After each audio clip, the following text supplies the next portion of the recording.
నేను చేసేది యుద్ధం ఇది. మన పార్టీలో ఉండి కోవట్లుగా వచ్చి కోవట్లుగా వెళ్ళిపోతానంటే అలాగే 2019లో చాలా మంది యువ నాయకత్వానికి సీట్లు ఇచ్చాను నేను. బాగా పనిచేశారు. ఒక పంచకర్ల సందీప్ కానీ నిలబడ్డా, ఒక టీసీ వరుణ్ కానీ, మేము తెలియకపోవచ్చు. అనంతపురం చాలా మంది యువత, ఒక చైతన్య కానీ, ఒక రామ్మోహన్ కానీ, వీళ్ళందరూ కూడా చాలా బాగా చేశారు పనులు. ఇలాంటి చాలా మంది ఉన్నారు. ఒక పోతిని మహేష్ కానీ. నేను ఎవరిని అంటే సమస్య ఏమొచ్చిందంటే అందరినీ ప్రొవైడ్ చేయడానికి రెండు సమస్యలు. కొంతమందికి ఇవ్వగలిగాను, ఇచ్చి ఈ అలయన్స్లో భారతీయ జనతా పార్టీ కోరుకోవడం వల్ల కొన్ని సీట్లు వదులుకోవాల్సి వచ్చింది అదనంగా. దాంట్లో కొంతమంది మన వాళ్ళే నష్టపోయారు. మధ్యవర్తిత్వం వహిస్తే ఏమి నష్టపోతుందో నాకు బాగా అర్థమైంది.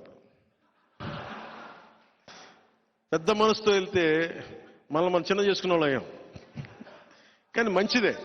నేను పెద్ద మనసుతో చేసిన తగ్గించుకున్నా కానీ 5 కోట్ల మంది ప్రజలకి మా వాళ్ళు 10 మంది త్యాగం నిజంగా మంచిదే. విదురు నీతిలో ఒకటి ఉండదు.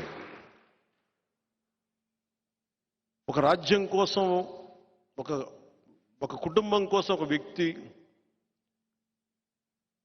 ఒక గ్రామం కోసం ఒక కుటుంబం, ఒక రాజ్యం కోసం ఒక గ్రామాన్ని వదులుకోక తప్పదని. అంటే ఒక రాజ్యక్షేమం కోసం గ్రామాన్ని కూడా వదులుకోక తప్పదని. అలాగే ఒకసారి మేము రాజ్యక్షేమం కోసం, ఆంధ్ర రాజ్యక్షేమం కోసం నాతో సహా మేము త్యాగాలు చేయాల్సి వచ్చింది. ఒక పార్లమెంట్ సీట్ కూడా వదులుకోవాల్సి వచ్చింది. స్వయాన మా అన్న,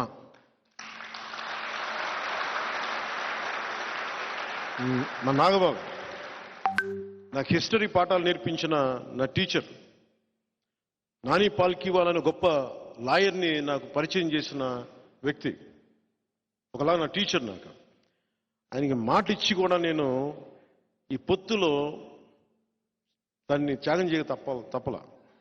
అలాంటిది మా అన్న ఈరోజు పొద్దునే లెటర్ పంపించాడు. ఏం పర్లేదు, నేను నీకు అండగా ఉంటాను. నువ్వు చెప్పిన 21 నియోజకవర్గాల్లో, అంటే నువ్వు చెప్పిన 21 నియోజకవర్గాల్లో మన అందరి అభ్యర్థుల కోసం కృషి చేస్తాను. నువ్వు ఎక్కడైతే అలయన్స్ పార్ట్నర్స్ ఉన్నారో ఎక్కడికి వెళ్ళమంటో అక్కడికి వెళ్ళి నేను పనిచేస్తానని మనస్ఫూర్తిగా మా అన్నయ్య నాగబాబు గారికి నన్ను అర్థం చేసుకున్నందుకు ప్రత్యేకంగా నా కృతజ్ఞతలు. అది ఎందుకు చెప్తున్నానంటే త్యాగాలు చేయకుండా ఎవరూ లేవు. వీటన్నిటి వెనక రాష్ట్రం బాగుండాలని ఒక ప్రయోజనం. కొంతమందికి వచ్చినాయి, కొంతమందికి రాలేదు. రేపు పొద్దున ప్రెస్ మీట్లు పెట్టి నన్ను తిడితే నేనేం బాధపడను. నేను మీ ఆవేదన అర్థం చేసుకోగలను. కానీ స్థాయికి మించి చేస్తే మటుకు క్రమశిక్షణ చర్యలు తప్పవు. ఎందుకంటే మీరు నన్ను వ్యక్తిగతంగా ఏదైనా తిట్టండి, పొత్తు ధర్మాన్ని మటుకు ఆ స్ఫూర్తిని చంపగలను.